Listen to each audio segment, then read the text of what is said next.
What's up, everybody? It's Jimmy, and Nike is one of the most recognizable brands in the world. From shoes to college to professional sports, it seems like Nike runs the world of sports and fitness. But at one point in time, this wasn't the case. Hard to imagine, I know. But before we discuss Nike's glow up, I want to introduce you guys to a man named Spencer Haywood, a phenomenal basketball player with the opportunity of a lifetime and the choice to make. So let's take it way back to when shoe deals weren't a thing. Nike was just being founded by a kid in college, and Spencer Haywood was the best player in the country. In 1967, during Spencer Haywood's freshman season at Trinidad State Junior College, he quickly became the man, averaging 28 and 22 a game. He had such a phenomenal season that he made the USA Olympic basketball team in 1968 at the age of 19. In his first international competition, Haywood led Team USA in scoring en route to earning a gold medal. Clearly, Haywood had no business playing junior college basketball, so the next season he transferred to the University of Detroit and once again led the entire NCAA in scoring and rebounding, averaging 32 and 22 again. Unfortunately, at the time, the NBA had a rule that stated a player must wait until his college class graduated before he could enter the draft, a rule that sounds absolutely ridiculous today. As a result, Haywood had to join the ABA, and you guessed it, led the league in scoring and rebounding on his way to earning Rookie of the Year, All-Star Game MVP, and League MVP as a 21-year-old.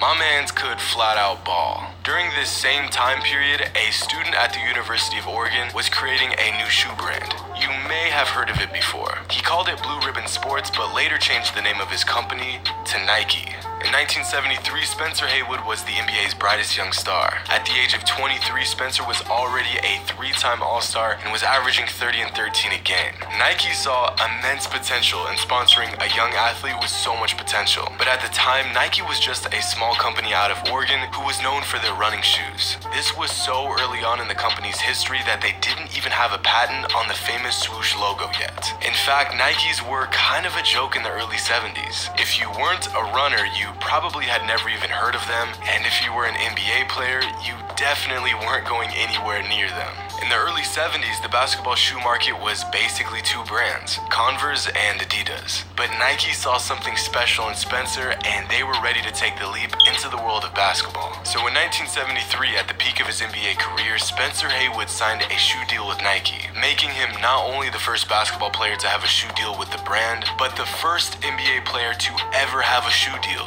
This was revolutionary. At least looking back it was. At the time, this move was literally laughable to some of the other stars in the league. During the 1973 All-Star Game, Spencer showed up and showed off his brand new kicks, the Nike Bruins, the first ever basketball shoes by Nike. But the brand was so small and unestablished that other players couldn't even take the shoes seriously. Jerry West, Oscar Robertson, and Will Chamberlain all laughed at the kicks and told Haywood to put on some real basketball shoes. So at halftime, he went into the locker room and actually changed into Adidas. It took a while, but over time, the Nike brand grew on these NBA players, and within the next 7 years, Nike had grown from a small shoe company to attaining a 50% market share in the US. And Spencer Haywood paved the way for all of this. Except, there's one thing I left out. When signing his deal with Nike, Spencer wasn't very familiar with how shoe deals worked. In fact, no NBA player did. So Nike gave him two options. He could sign and receive $100,000 cash in one lump sum, or he could sign and obtain 10% ownership stake in the company. Now, when you look at this deal today, it's a no-brainer. You could hand the papers over to a rock, and it would choose correctly. But in 1973, this was actually not so obvious. At the time, Haywood was hardly making six figures from his NBA salary, so getting offered $100,000 cash seemed like an amazing offer. But the deciding factor in Spencer's decision was his agent at the time, who told him to take the money. See, Spencer's agent didn't see much in it for him if Spencer took the 10% stake. So instead, his agent suggested he take the cash. And he did. To this day, Haywood says that is the biggest mistake he's ever made. And I don't blame him, since that 10% stake would be worth over, I don't know, let's say $8 billion today.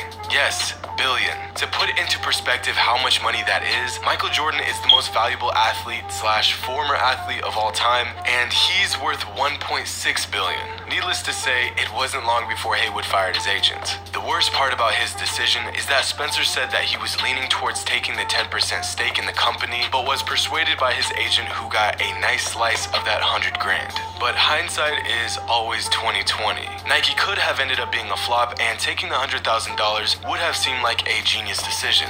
But Nike wasn't a flop. It became the biggest shoe brand on the planet. Haywood made the biggest mistake of his life, and we get to imagine the agony of knowing he passed up on an $8 billion opportunity. Hope you all enjoyed, and as always, until next time.